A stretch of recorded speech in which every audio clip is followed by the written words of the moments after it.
The Lady and the Stable Boy. Sarah woke with a start as her balcony door swung violently open. She sat on her plush silk four-post bed as the pounding of her heart echoed in her ears, waiting to see who would step through the long flowing muslin curtains. Her bedroom was engulfed in darkness, except for the haunting silver glow of the full moon now spilling through the open doors, casting ghost-like shadows across the dark wood floor.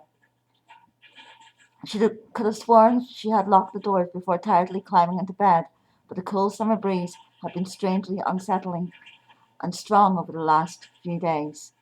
Perhaps she had forgotten and the wind had blown them open, but what if she was wrong?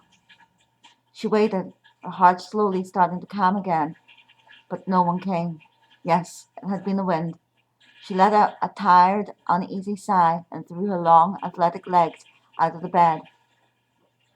She slipped into her silk dressing gown and, tying the sash tightly around her slender waist, walked out onto her cold, stone-slabs balcony.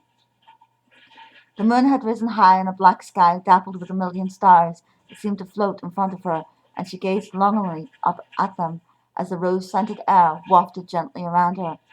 Her long red hair ruffled as it blew against her cream-colored skin, making the hairs on her arms and neck prickle as if they were being caressed by some unseen hand. Slowly leaning against the iron railing in front of her, she looked down over the rose garden and on out over the lake, trying to force her troubling dreams from her tired mind. For the last few nights it had been the same dream, but it always seemed so real, as if it had actually happened. She had been riding along a road she had never been down before, and then she was being attacked by a dark man in what looked like a run-down house. As she struggled, he pinned her against the wall, feeling his breath on the nape of her neck, and it smelt of rotting flesh and whiskey.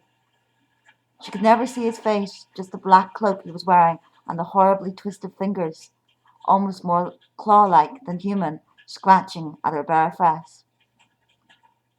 A cold shiver ran up her spine as she walked back into her room, locking the doors behind her.